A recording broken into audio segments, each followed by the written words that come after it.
Good evening, everyone. I'm Ewan McKeown, Senior Curator of Contemporary Art, Design and Architecture here at the NGV. It's my great honour to welcome you here tonight to the Great Hall to hear Sean Godsell's A.S. Hook address for the AIA Gold Medal. Before we hear from me a little bit and then from your Victorian President, I'd like to ask Daniel Ross, Wurundjeri man, to come and say a few words of welcome to us all tonight. Thank you, Daniel. Thank you. My name's Daniel Ross. I'm a proud Wurundjeri man. I stand here with my ancestors behind me, and I'd like to start by acknowledging my ancestors past, my elders present, and I'd like to extend those respects to everybody here tonight and acknowledge your elders past, present and emerging, and to any other Aboriginal people in the room tonight. I stand here, as I said, proud. Our journey may have been difficult. We may have been forced off to a place called Bollumboll and Billabong, where the squatters said, oh, these fellas are getting fat. And they pushed us off to a place called Corrandirk, the mission. We still have people living on the mission today. But we see fantastic advocates like Simon Wonga. 2022, is that word today? Treaty, that's right. We negotiated a treaty way back then, 12 blankets, a few bags of rice and a couple of axes. The Crown ripped it up. They didn't want to give us that. They should have. To William Barrick, our Narrangetta at the mission. Uncle Barrick was instrumental in advocating for Aboriginal people. We had to learn to read and write before we were able to get a paycheck. For me, my great-grandmother, Bullumbulum, named by Uncle Barrick, means white butterfly. And when she was a little girl, we didn't think too much of that. Well, I wasn't born then, but she went on to become one of the instrumental founders of the first Aboriginal health service right here in Melbourne with my grandfather, Uncle Ron. Then there's me. I've got big shoes to fill with my elders behind me. But we've seen, as I touched on some of our story, we've got the Birrarung, the River of Mist, the Yarra, as we otherwise know it. We love our connection to country. Our culture is deep-seated into everything we do. And we understand that if we care for country, our country cares for us. And this is something taught to us from little children when we're told about Bunjil being our creator, the wedge-tailed eagle. And we've been here since the beginning of time. I'll put that into context. Our neighbours to the southwest come from a place called Budge Bim, now on the World Heritage List. Wow, fantastic. The houses there, you fellas have got a bit to aspire to, they're dated at 6,000 years old. So just a few years. A little bit further down the road, there's a place called Moyne where they're dating at the moment 120,000 years of human occupation right here in Melbourne. Amazing, crazy to think that we had fellas on this continent for so long. I'd like to welcome everybody to the traditional lands of my ancestors, my country, my home. Wominjeka, Wurundjeri Bullock, Yemen, Kundibik. The traditional lands for the Wurundjeri people go west to the Werribee River, north to the Great Divide, south to Mordialloc Creek, and east to Mount Borbor. Thank you.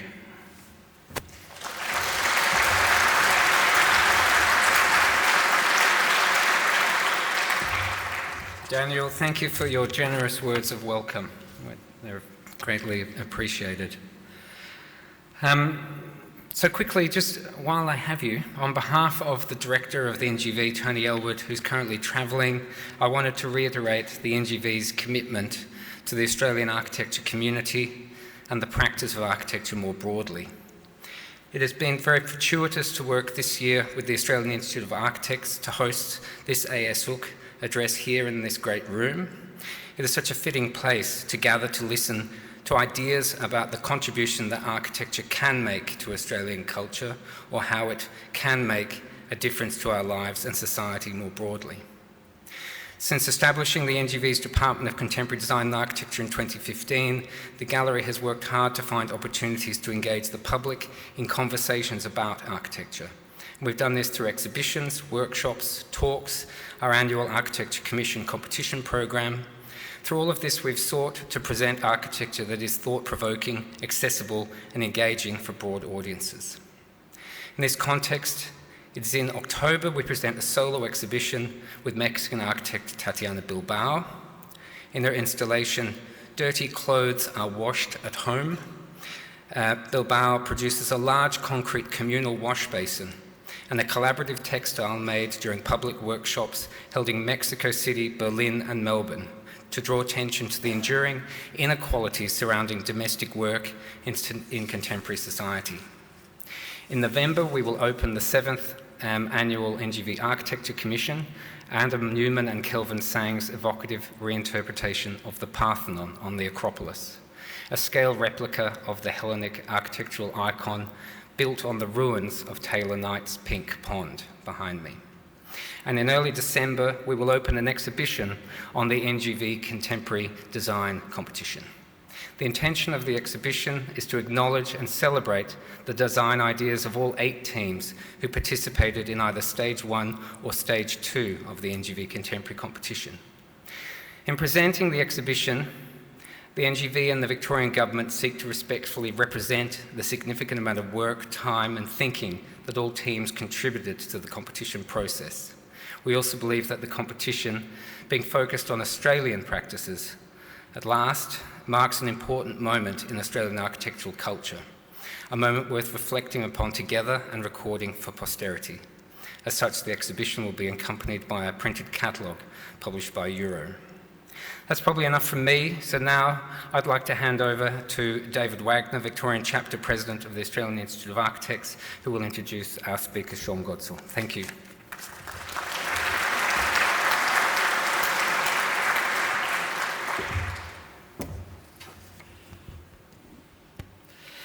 Thanks, Ewan, and thanks, Daniel, for the welcome to country. We're absolutely thrilled to be in the National Gallery of Victoria tonight in the Great Hall, the Australian Institute of Architects Gold Medal Tour for 2022, a tour that would take Sean to major capital cities across Australia and across traditional lands. Art and architecture challenge us and inspire us. We want to thank Ewan McEwen and the staff of the National Gallery of Victoria for hosting us in this fantastic Great Hall. I would like to acknowledge the Wurundjeri Woi-wurrung people of the Kulin Nation as the traditional owners of the land on which the NGV is built, where we meet today. I respect their continuing culture and the contribution they make to the life of this city and this region. I extend my respects to their ancestors and elders, past and present, and to all First Nations people. Now, the Australian Institute of Architects is saddened at the passing of Australia's head of state, as you have probably no doubt heard, with the proclamation of a new sovereign today. Her Majesty Queen Elizabeth II, her passing, and we share the grief of many Australians. As a mark of respect for her long life of dedicated public service, we'd like to observe a minute's silence. Could you all please stand for that?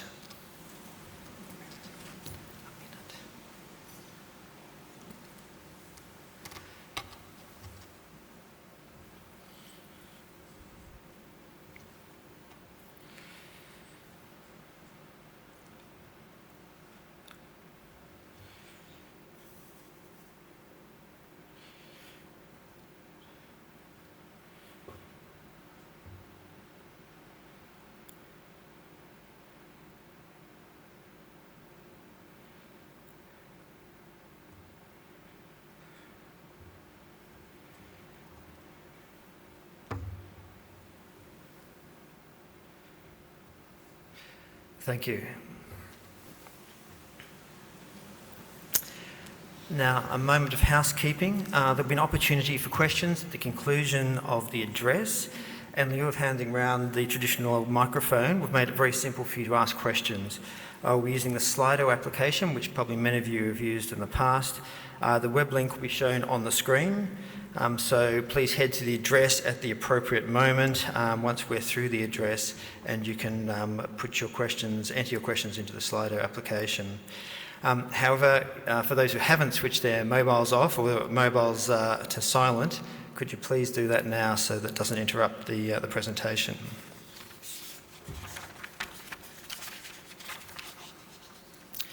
I'd like to give some background about the gold medal. The Australian Institute of Architects Gold Medal is the highest honour that the Institute can bestow. The award was created in 1960 to recognise distinguished service by Australian architects who have designed or executed buildings of high merit, produced work of great distinction, resulting in the advancement of architecture, or endowed the profession of architecture in a distinguished manner. Each year since 1970, the Gold Medalist has delivered the A.S. Hooke Memorial Address. The address was named in memory of Alfred Samuel Hooke, a prolific architect and professor. The address provides insight into the life, work and principles of the Gold Medalist and the state of the profession at that time. But before I invite Sean to the stage, I'd like to read some of the Gold Medal jury's citation for the 2022 Gold Medalist. Sean's body of work, publications and speaking and teaching engagements have been praised in Australia, but for a small practice architect who has completed a relatively modest number of dedicated projects, his level of international recognition is unparalleled. His work has contributed significantly on a global stage by expressing an architectural response to Australia's unique landscape. After graduating with first-class honours from the University of Melbourne in 1984, Sean spent much of 1985 travelling in Japan and Europe and worked in London from 1986 to 1988 for Sir Dennis Lasdun.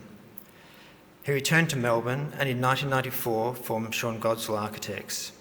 He obtained a Master of Architecture degree from RMIT University in 1999, entitled The Appropriateness of the Contemporary Australian Dwelling. Sean has lectured in the USA, UK, China, Japan, India, France, Italy and New Zealand, as well as across Australia.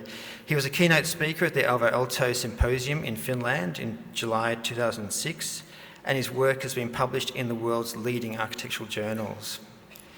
In 2003, he received a citation from the president of the American Institute of Architects for his work on for the homeless.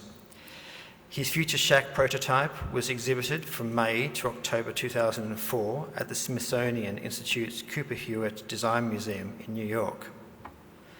In 2008, Kenneth Frampton nominated him for the inaugural BSI Swiss Architecture Award for architects under the age of 50, and his work was exhibited in both the Milan Triennale and the Venice Biennale in the same year. In 2013, the influential Spanish publication El Croquis published the monograph Sean Godsell, Tough Subtlety.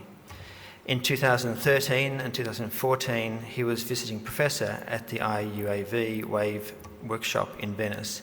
And in 2013, he delivered the UNESCO Chair Open Lecture in Mantova. In 2018, he received a papal silver medal for his Vatican chapel on the island of San Giorgio Maggiore in Venice as part of the 2018 Architecture Biennale. Later that same year, Sean spoke in the USA at the New Canaan Historical Society, the New York Architectural League, and at Yale University's School of Art and Architecture. He is currently an adjunct professor of architecture at Deakin University. Sean's architecture reflects an Australian architect responding to a deeply moral and territorial ethos. It is an unwavering as it is singular.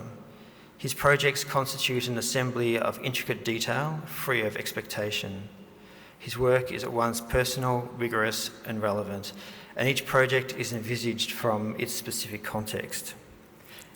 And it defines an extraordinary commitment to excellence in design, detail, and resolution, allowing us to experience the expression of an intense master craftsman. To achieve all of this in his practice time frame is an extraordinary achievement that should be recognised, lauded and celebrated. Congratulations, Sean. Without further ado, please welcome to the stage Sean Godsell.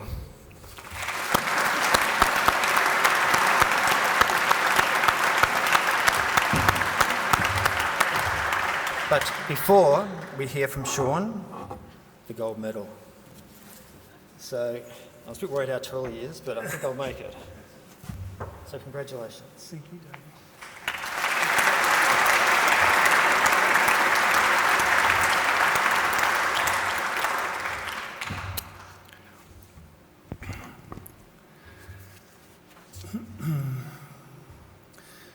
Well, thank you, David, for those very kind words, and Daniel for your inspiring welcome to country. Thank you.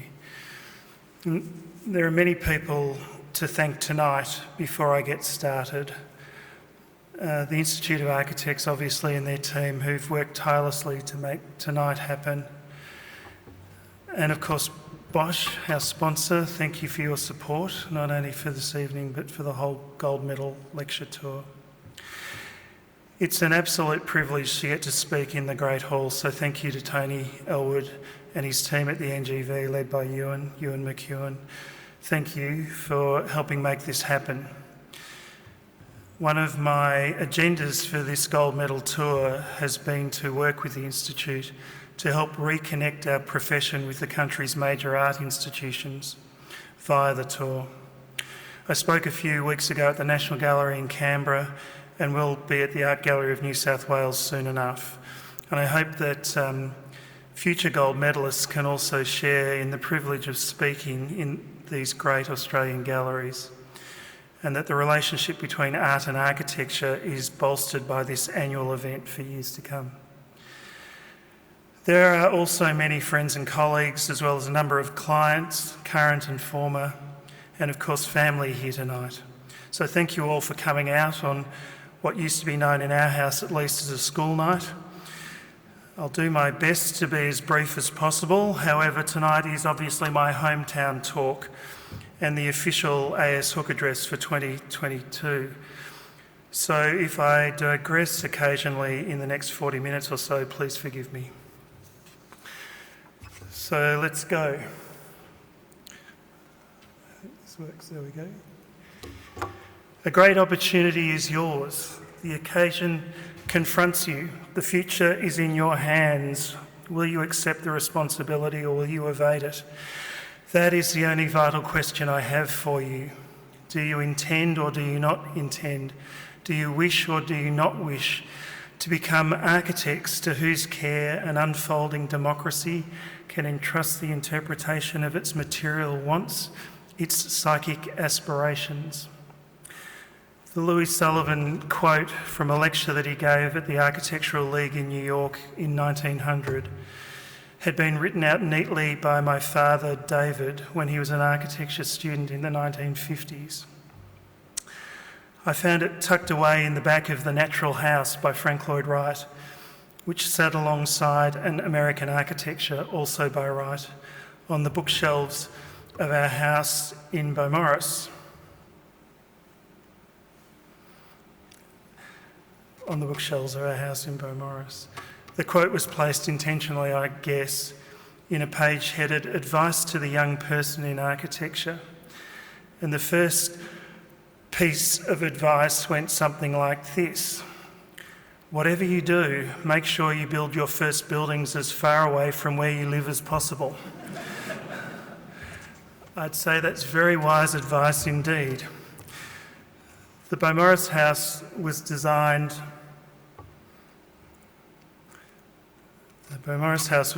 by Dad around 1957, and Mum and Dad and my sisters Claire and Fiona moved into the house in 1960, which is the same year that I was born, and my brother Chris, who also became an architect, came along a few years later.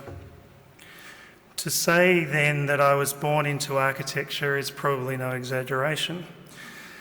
Other books about architecture occupied the shelves: Siegfried Gideon's Space, Time and Architecture, and Philosophy of Structures by the Spanish engineer Eduardo Torroja, amongst many others. My father's father, Tom, was a naval officer and an engineer. Between the wars, he was based in Portsmouth in the UK and in rough seas in the Mediterranean. While serving on HMAS Vampire, he was thrown against a bulkhead and subsequently lost one of his eyes. Shorebound for the rest of his career, Tom's engineering skills helped him rise to the rank of captain and the Royal Australian Navy's Chief of Naval Ordnance. During World War II, he designed and tested torpedoes, amongst other things, and along with medals and other naval paraphernalia, I still have his collection of glass eyes, which interestingly includes a special bloodshot eye. I guess a kind of morning after eye, I suppose, I'm not sure. Anyway, Dad was born in England and spent a large part of his early childhood on ships travelling to and from Australia, as my grandfather's career oscillated between here and there. When war broke out, they were lucky enough to stay put in Melbourne. Dad took night classes at the Atelier at Melbourne University and worked during the day, first for Shell Oil as a draftsman, then for the architect Marcus Martin, and finally for Guildford Bell. In 1959, he started his own practice, moonlighting at first while still with Guildford, before working out of the Beaumaris house once it was completed. I say completed, but all the architects here tonight know that we never actually complete our own houses. It's just a thing, I guess, for architects. Anyway, during more than 25 years of practice, Dad produced a number of fine Frank Lloyd Wright-inspired buildings that are still highly respected and regarded to this day. I asked him once what he thought was needed to become a good architect. His instant reply, stamina. And boy, was he right. I certainly hope that my efforts so far would have made him proud. He died in 1986 from cancer, sadly, the same year that I passed my registration exams, in fact. He was 56. And I'd like to dedicate tonight's A.S. Hook address to his memory.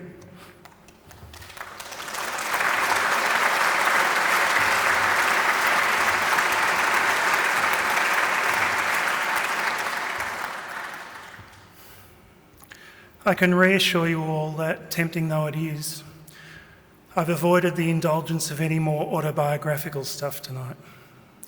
No more "this is your life" talk. Despite this wonderful honour, for which I am truly grateful, I don't think I'm quite done with yet. More like halfway through, I hope. I remember Wright was 66 when he did Falling Water, and I turned 62 last Friday, so I guess I've got at least another 4 years up my sleeve. Maybe one day I'll write a book. I do like to write, and my talk tonight is really the fusion of 2 essays that I've written in recent years, which combined help a little to explain my work, or at least parts of it. I started my 2018 essay, Architecture and the Crisis of Identity, with the following quote from Patrick White's Nobel Prize-winning novel, The Tree of Man. And there you see on the screen a painting from the fine collection of this great gallery that we're in tonight, The Pioneer by Frederick McCubbin. And this is right. This is, I should say, a white from The Tree of Man. Then the man took an axe and struck the side of a hairy tree, more to hear the sound than for any other reason. And the sound was cold and loud. The man struck the tree and struck till several white chips had fallen. He looked at the scar in the side of the tree. The silence was immense. It was the first time anything like that had happened in the bush. More quickly then, as if deliberately breaking with a dream, he took the harness from the horse, leaving a black pattern of sweat. He hobbled the strong fetlocks of the cobby little horse and stuck the nose bag on its bald face. The man made a lean-to with bags and a few saplings. He built a fire. He sighed at last because the lighting of the fire had kindled in him the first warmth of content, of being somewhere. That particular part of the bush had been made his by the entwining fire. It licked at and swallowed the loneliness. What a beautiful piece of writing. White's fictional story of the British colonisation of Australia is evocative. It could be argued that somewhere between the man's backswing and follow-through, an Australian architecture was born. There is a tradition of improvisation in Australian architecture, of overcoming adversity. Early in our colonial history and burdened with the tyranny of distance, architects had to rely on their ability to make do with what they had at their disposal. More than 200 years ago, ships laden with essential building materials from Mother England often sank en route. Normally reliable tools regularly failed against the unusually hard eucalyptus trees indigenous to the new colony. And such harsh conditions forced onto our pioneer builders a type of resourcefulness that gradually evolved into an architecture of crude sophistication that over time became recognisably Australian. When placed into a relatively hostile environment, that architecture attained a primordial meaning beyond its tectonic reality. It quickly evoked ideas of shelter and survival became inextricably linked in such a desolate country, where any man-made structure on the horizon may quickly come to mean salvation, hope, or safety. This sense of confrontation is a condition deeply embedded in the DNA of many Australians. In his seminal history of early colonial Australia, The Fatal Shore, the eminent author and art critic Robert Hughes reminded us that, and this is Hughes, architecture signifies permanence. It announces the desire to stay. It's a powerful quote. In Australia, what remains of our constructed colonial history is a testament to the endurance and stamina of early settlers. For a number of decades, from 1788 until around the 1830s, Australian architecture grew from the frontier lean-to that White depicts in The Tree of Man to a colonial Georgian style that eventually included the veranda as a key part of its architectonic evolution. In the Australian context, the Georgian house was typically a double-loaded central corridor with a separate scullery and privy. Working together, the Governor of New South Wales, Lachlan Macquarie, and the convict architect Francis Greenway, there his Hyde Park barracks on the screen. Many of you know that Greenway's practice was based in Bristol in the UK, where he was found guilty of forgery and sentenced to death. And I don't know about all of you here tonight, but I always found it slightly ironic that given his crime, he ended up on our $2 bill when we had one. As it turned out, the sentence was commuted and Greenway was deported to the penal colony of Australia. And Wright famously quipped that a physician can bury their mistakes while an architect can only grow vines. But I guess banishment to a distant land could still be considered a possibility for any architects who step out of line. Working together, Macquarie and Greenway introduced standards and regulations for construction that included Greenway's expertise in building technology, so that the base quality of building in the new colony was improved, and the permanence that Hughes described as aspirational gradually became actual.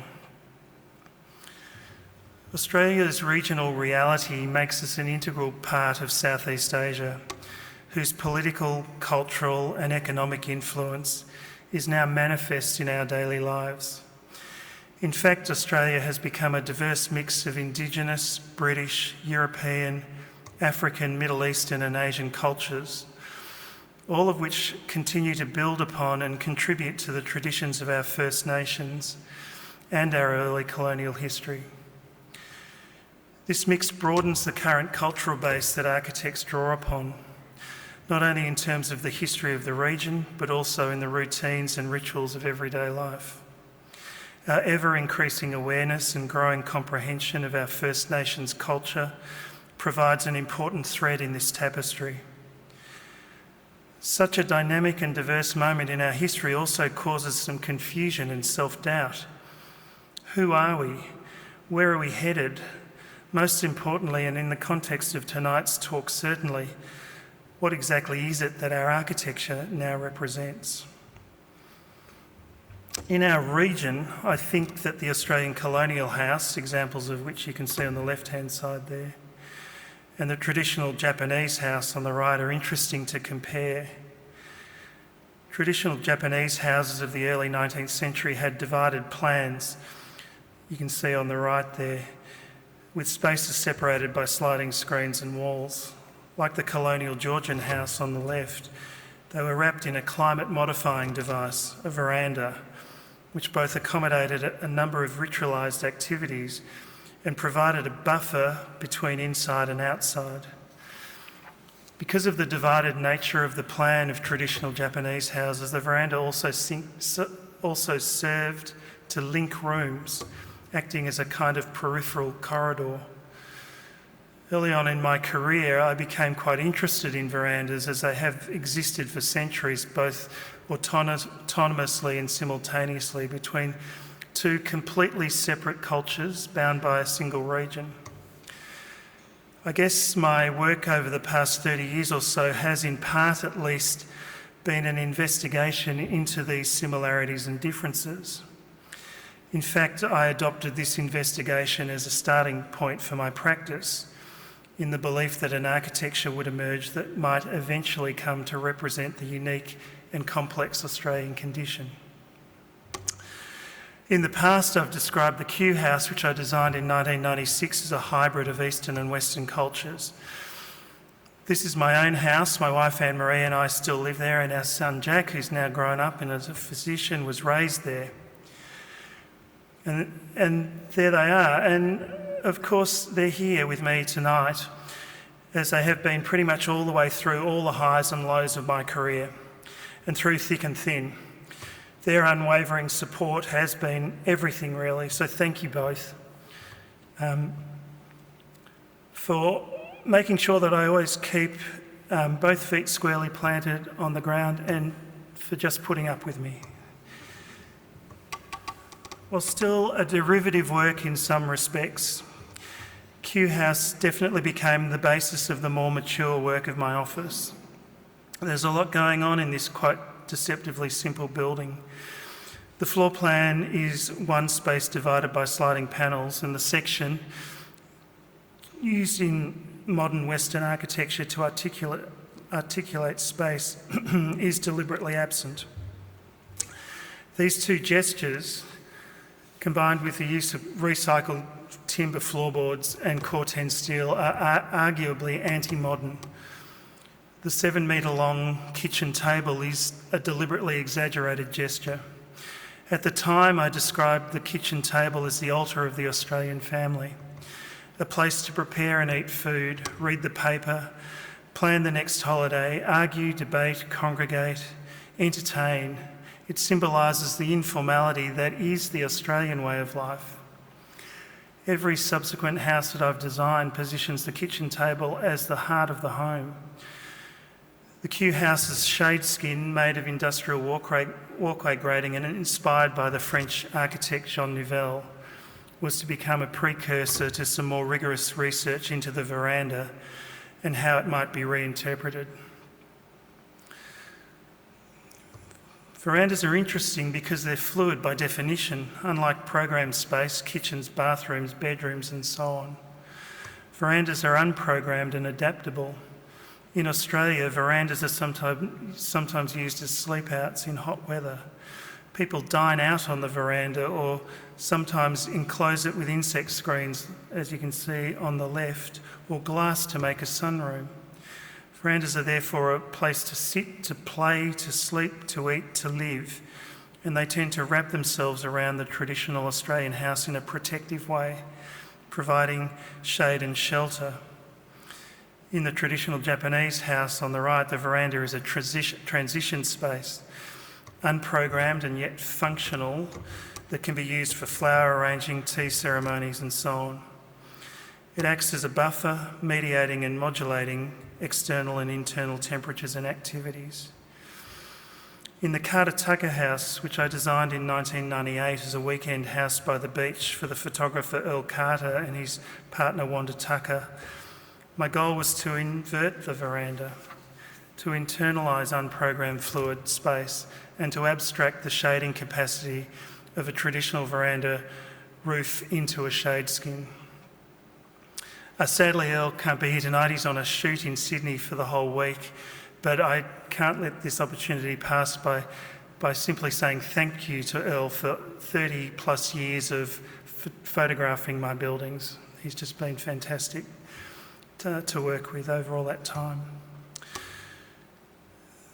The Western Red Cedar, there's Earl shooting the Edward Street house, and if you look closely, there's Dane holding up, so our occupational health and safety was obviously being adhered to in that shot there.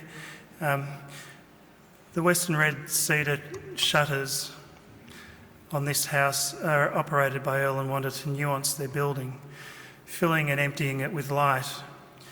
Concurrent with this operability is, I think, a beautiful and unexpected transformation from abstract box to animated object that is ever changing, depending on the time of day and the time of the year. In keeping with the spirit of the bush mechanic, the shutters, operated by ropes and pulleys, are supported using the same gas struts that one finds on the back of hatchback cars. And completed a couple of years later, the operable skin of Peninsula House was made from recycled jarrah and wraps up and over the entire building, helping to shade the glazed living room roof in the process. In both the St Andrews Beach House, which I designed in 2003, and the Glenburn House, designed a year later, I divided the plan into public and private realms and physically separated those two realms. You can see the plan of the St Andrews House there with the kitchen, living, the public realm on the left-hand side of the plan, and the private realm, sleeping, and a small library on the right. To enter the private realms of these houses, one has to go outside and back inside again, just like in the seminal 1976 Azuma House in Osaka, designed by the great Japanese architect Tadao Ando. The St Andrews Beach House is raised on 4 columns to get the ocean view, which is first revealed at the top of the entry stairs. To access the bedrooms, one exits the kitchen living space and walks along an external walkway. And I took that idea of being forced back into nature by the very configuration of the plan into the Glenburn House, where the building is set into the top of a hill and bolstered against the prevailing winds by an undulating landscape. The plan in Glenburn is sequential, from arrival to public outdoor space to kitchen living, then to a second outdoor space and on to a guest bedroom, study and main bedroom. In other words, twice in this building, the occupants have to brace the elements as an essential part of habitation.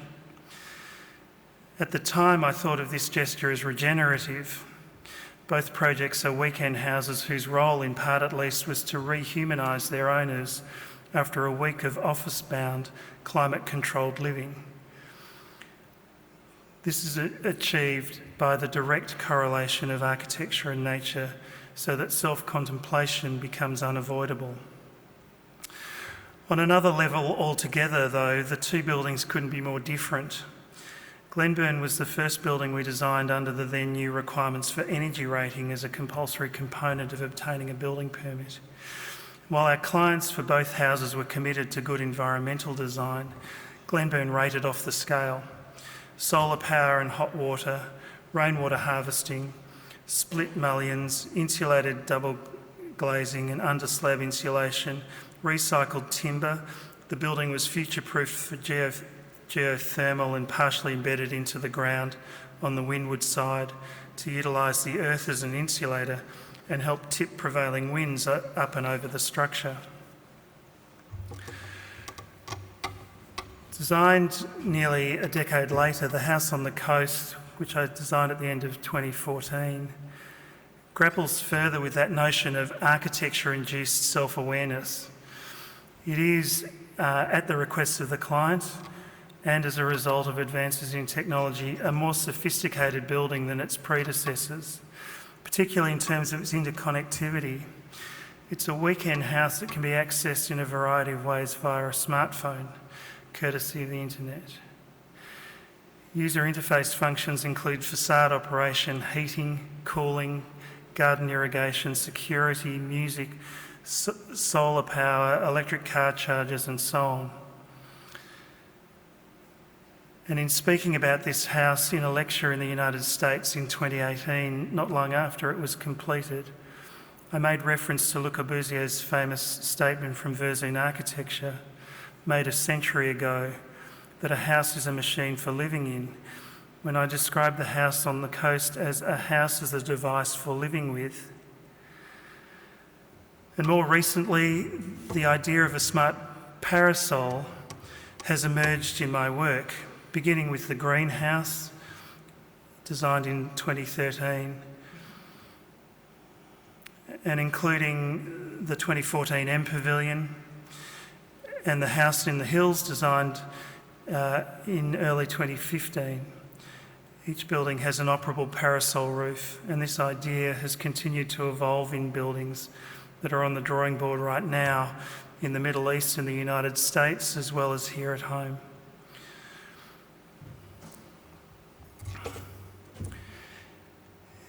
In his 1980 essay, When the King Was Killed, the Japanese architect Arata, the Japanese architect and Pritzker Prize laureate Arata Isozaki, reminds us of the critical role that postmodernism played in correcting the deficiencies of dogmatic international style modernism.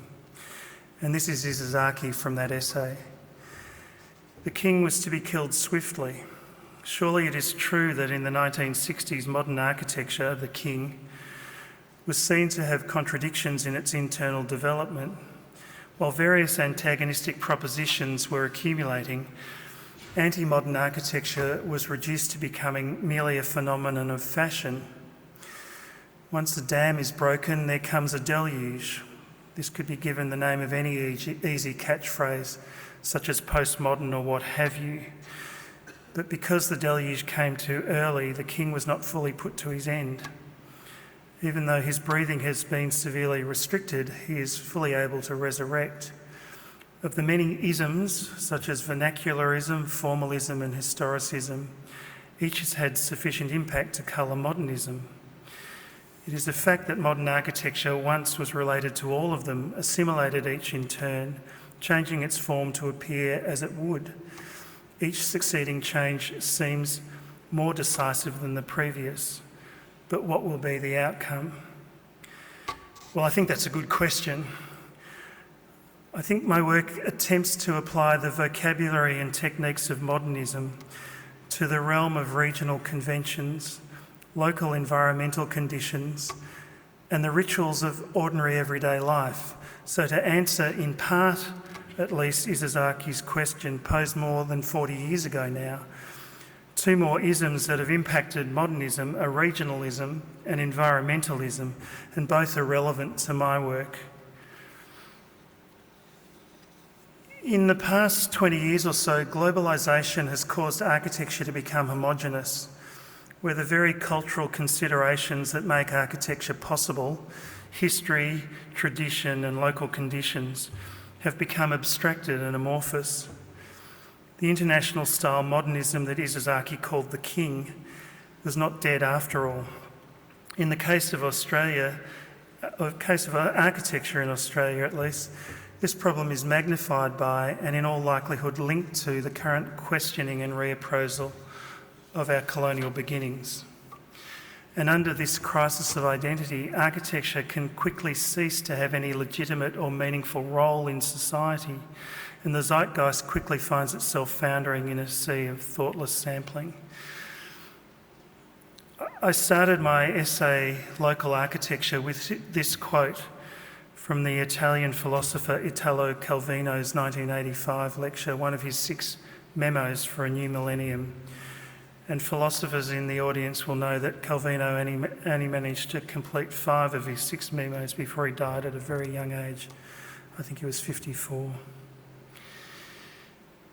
So this is Calvino. The poet's mind, and in a few decisive moments, the mind of the scientist, works according to a process of association of images that is the quickest way to link and to choose between the infinite forms of the possible and the impossible. The imagination is a kind of electronic machine that takes account of all possible combinations and chooses the ones that are appropriate to a particular purpose, or are simply the most interesting, pleasing or amusing. I've yet to explain what part the indirect imaginary has in this gulf of the fantastic, by which I mean the images supplied by culture, whether this be mass culture or any other kind of tradition. This leads to another question. What will be the future of the individual imagination in what is usually called the civilisation of the image?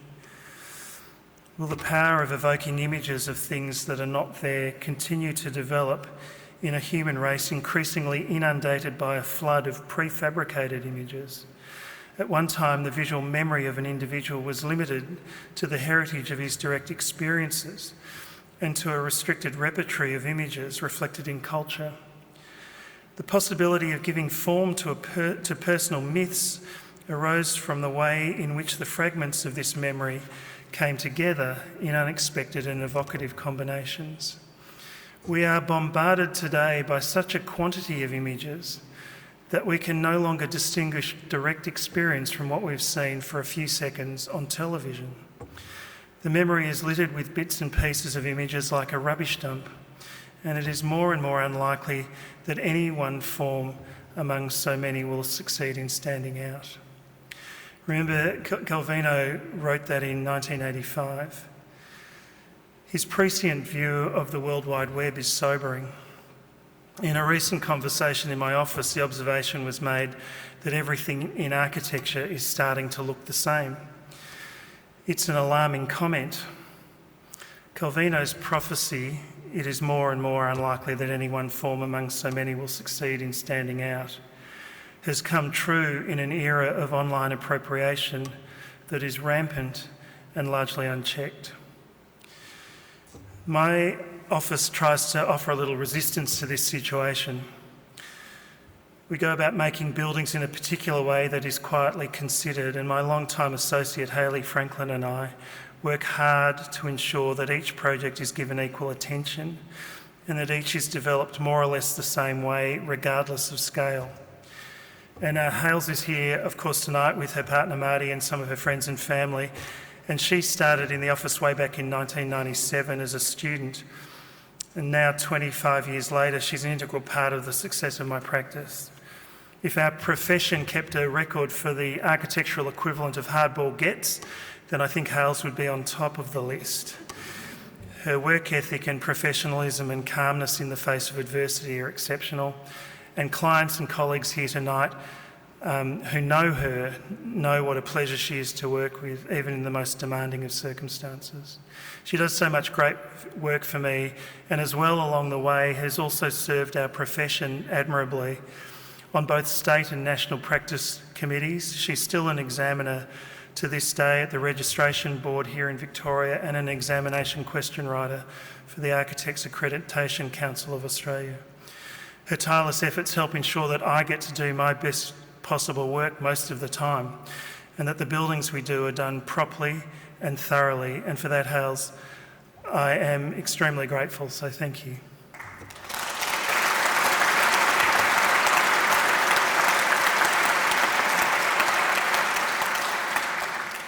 In the office, ideas evolve through projects, one from the next, and are explored and nuanced until fully investigated. I suppose this is the rigour of which I'm so often accused, but I can honestly say that within my office, rigour has never been a stated ambition, although it is a discernible work ethic. With each project, we strive for clarity, for coherence, and for integrity. We don't subscribe to architecture that is desperately interesting simply for its own sake.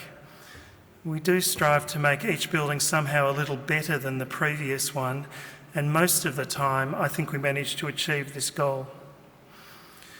We also draw, and I actually enjoy resolving buildings by drawing, and the labour of drawing becomes an investment in the hand-tailored detailing for which my work is reasonably well known.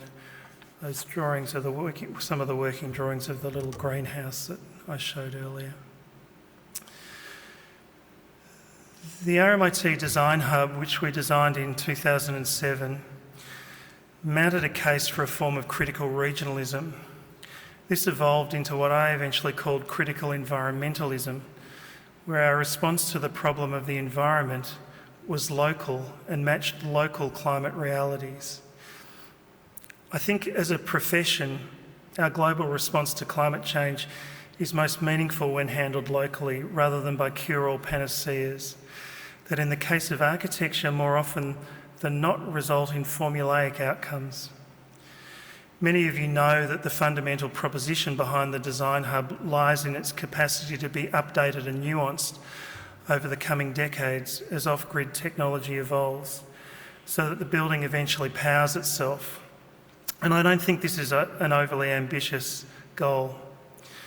It continues to surprise me, for example, and notwithstanding very recent announcements for some changes to occur next year, that in the driest continent on the planet, our National Construction Code does not mandate that things as fundamental as rainwater tanks and solar collectors should be compulsory in any new building. Right now in the office, we're pursuing the idea of climate-modifying device architecture. Buildings that are intelligent enough to adapt to their local environment and that are permanently self-sustaining. It is quite possible within this century for the buildings that make up our cities to be autonomous devices with zero carbon footprints and zero reliance on infrastructure. These savage machines, to steal from Kazuo Shinohara's 1979 essay, The Savage Machine as an Exercise, will, as an absolute minimum, generate their own power, treat their own waste and harvest their own water. And they will also be organic in a sense, using artificial intelligence to adapt to subtle changes in the external environment while modifying and nuancing the comfort of their occupants. To conclude, I think that architects are great creative problem solvers whose contributions to society resonate throughout our built environment. Architects have always engaged with the issues of the day, from building temples to our gods or palaces for our kings and queens, to improving the quality of our housing and how we live, to producing centres for commerce and education and government and culture and health. Throughout history, we've served the community by designing buildings that continue to evolve and endure as we all do.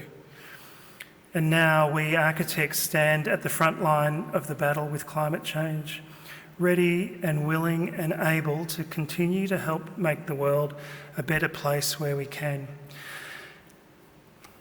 Sullivan's quote, "It seems," is more relevant than ever now. The future is indeed in our hands. Thank you.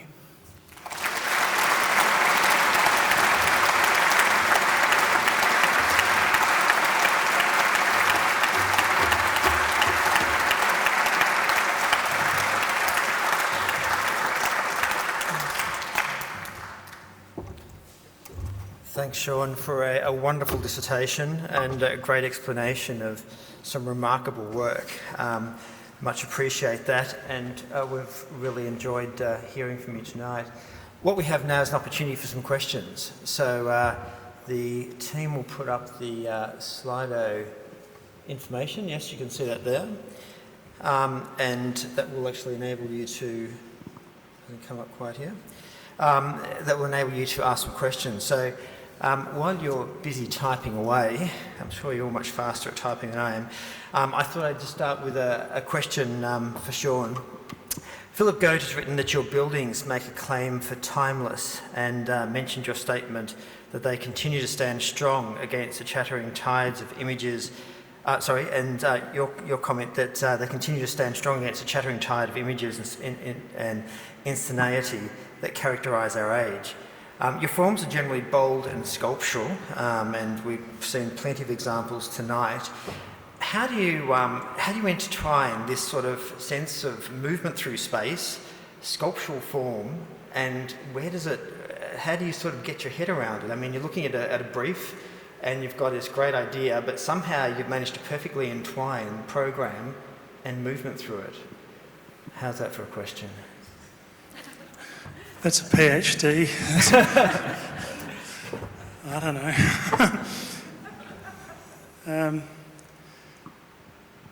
I think there's a lot of questions in that question. I mean, to go back to the problem with imagery, that's linked to the publication of work. And once upon a time, it was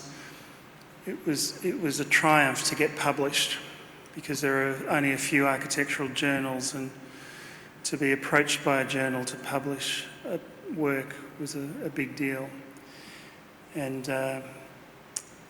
now we live in the age of self-publishing. So there's not any editorial assessment of the merit of the work. And so I'm happy to share some anecdotes tonight. We just completed the Carter Tucker House, and in the days before the internet, we got a fax from Francesco Del Co, who I think is the world's most eminent architectural historian, asking whether he could publish the building in Casabella.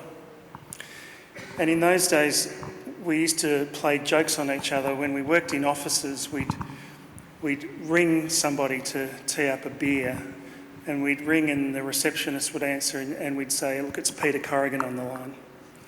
I'd like to speak to Sean."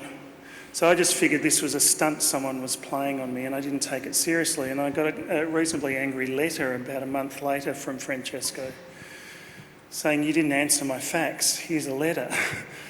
And the point I'm making is that it was somebody who knew what they were looking at, saying that's actually a building worth publishing. And the problem that I alluded to in my talk before about imagery is that now there are so many images. Who's making the judgment call as to what's good or meritorious?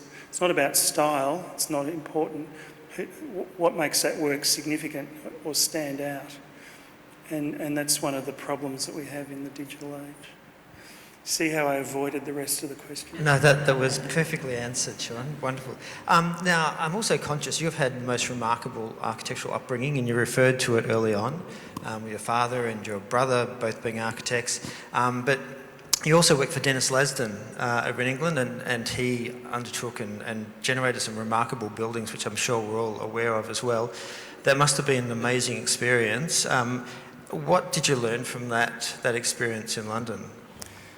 Well, I learned a few things.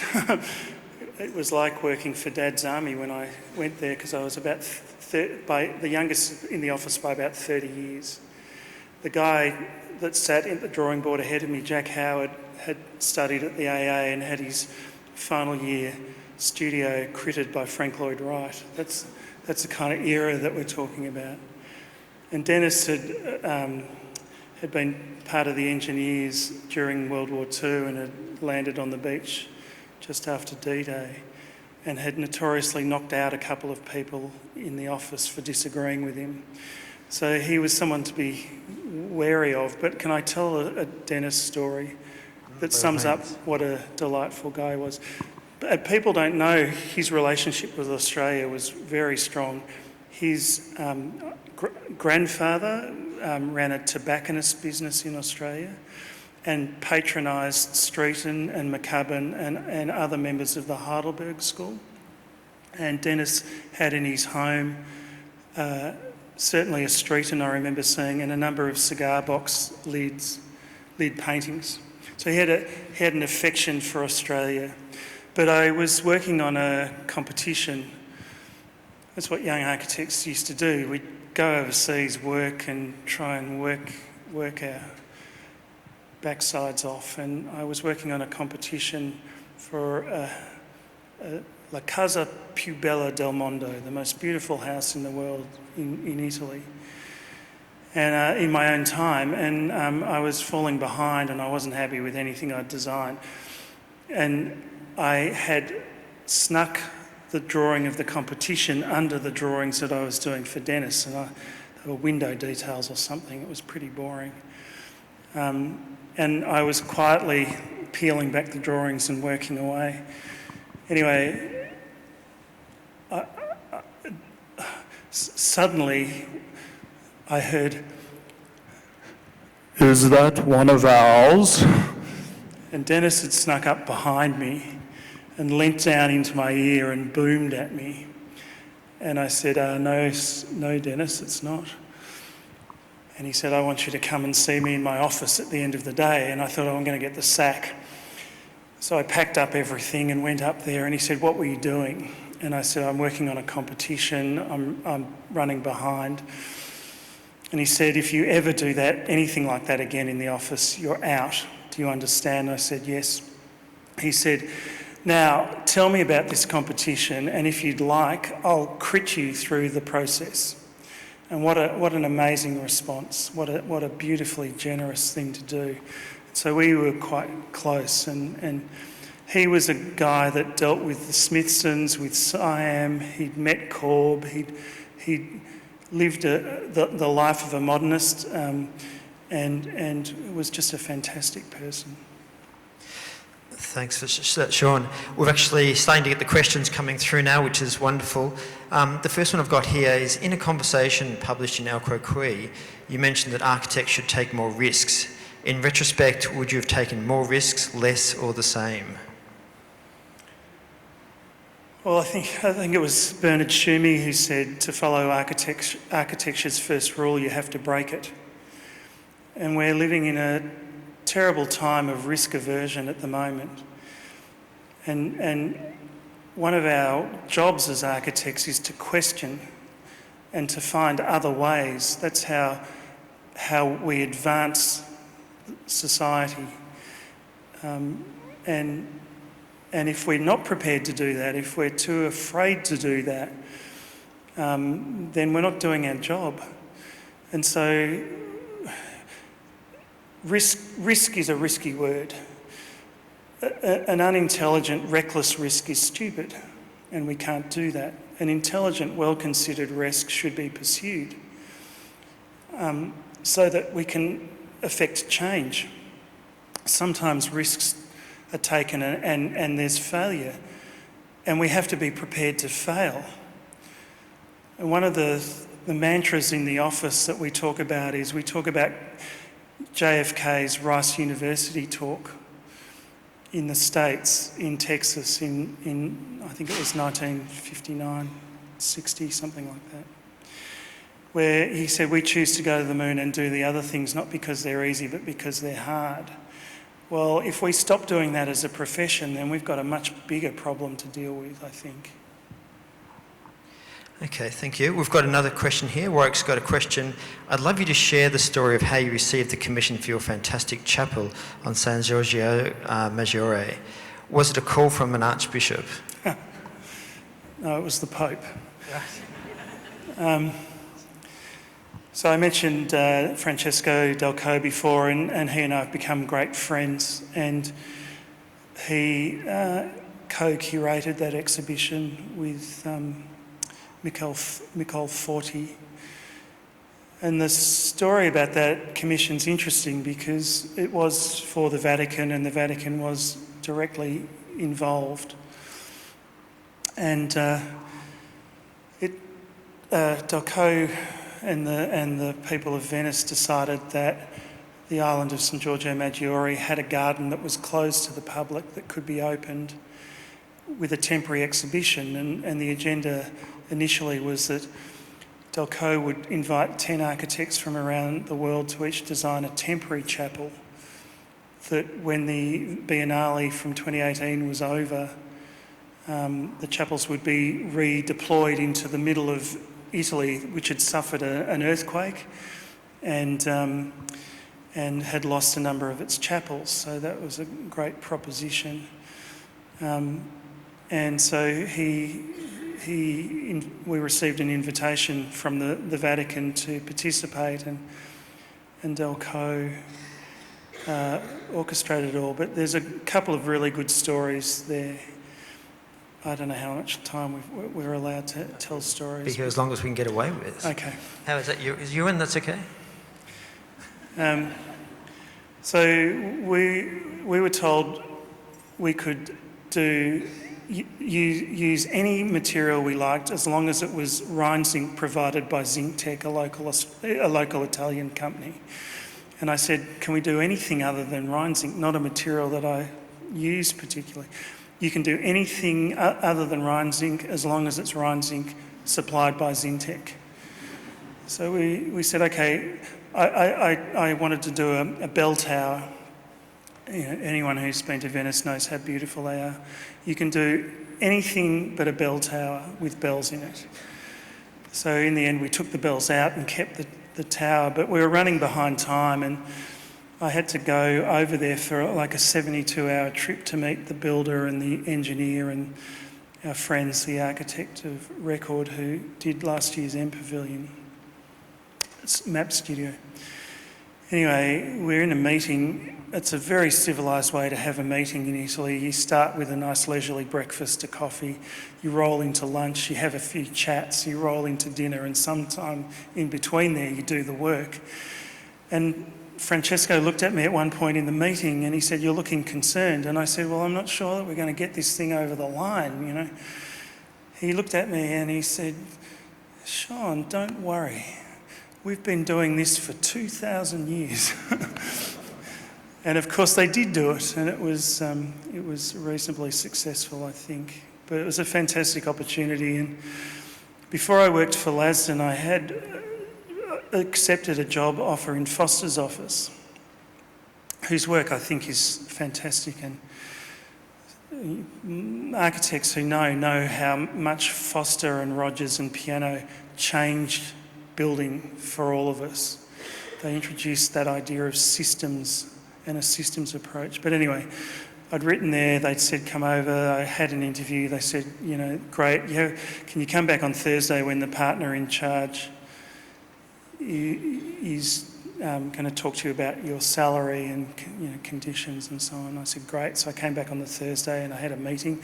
I won't name the partner, but he said it's £7,000 a year, 7 in the morning till 7 at night, and full day Saturday is optional, but you're expected to work till lunchtime. And I looked at him and I said, I can't live on £7,000 a year in London. This is back in the mid-80s. And he looked at me and he said, you know, there's a queue of architects that go round the block, standing at the front door, and they are all prepared to pay us to work here. And that's how I ended up at Dennis's office. But I did then have the privilege of sitting next to Norman at the opening of the chapels, because he also did a chapel. I didn't mention the pay and conditions. I don't think he would have remembered. But no, that project was a fantastic honour. Well, it's an interesting segue into one of the other questions we have here. Today's world is so much different to when you started your practice. What do you think you would have done differently knowing the challenge we face today? And perhaps a broader way of thinking about that is we've seen so much change over the length of your career. How we get planning permits, building permits, the number of consultants, the whole process has changed so dramatically. How do you see the state of architecture now compared to when you started? Well, that too is a PhD, but well, if I had my time again, I would have become much more conversant with the computer as a drawing tool. Hales does all the computer drawing and modelling, and we're using modelling a lot more. I find it frustrating that I can only draw in pencil. And I think because, as I said during my talk, I like to resolve things by drawing, I think I would have benefited from that. I think things have become so complicated. There are so many unnecessary things in the process of making a building. And I think, you know, if we had any time for reflection on the clumsiness and cumbersomeness of the way we procure and deliver, we could have a field day. I think that I mentioned clarity. I think architects are always striving for clarity, but gee whiz, it's hard to find now with so many hurdles between concept and delivery. Right, that sounds a bit depressing, doesn't it? No, well, look, I think where all the architects in the crowd can all appreciate that we're dealing with some significant challenges these days, and they just seem to be getting more complex rather than larger, just to be more complex. So that was a really interesting response. We've got a few questions here. I'm just trying to find some that actually provide a different focus. Your plans for the Sydney Modern were published in Casabella. Any comments on your scheme since we won't see it published? I remember the playfulness. You remember the what? Sorry? Playfulness? Playfulness. Oh, we really worked hard on that project. And I sincerely hope that Sejima and Nishizawa's scheme is a great success for for everyone's benefit. I really do, and I'm a Sajima fan from way back. I think she's one of the great architects in the last 50 years. So if there was any consolation to not receiving that prize, it was to lose to her and Nishizawa. But I think we did a great scheme, and it was highly considered. An enormous amount of time and emotional energy went into that project from our point of view, from a tiny two-person office effectively. We did have help, but it was I think, a beautiful scheme that resolved the urban conundrum of the connection between Woolloomooloo through the domain to the CBD of Sydney, and invested an awful lot of research into the First Nations history of that site particularly, I remember. And I think had it proceeded, I think it would have been a great building, but that's just the way architecture is. If you win some, you lose some.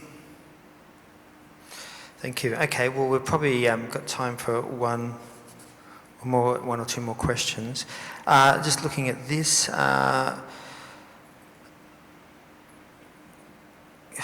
can we architecturally improve so many bad buildings these days in order to make them sustainable?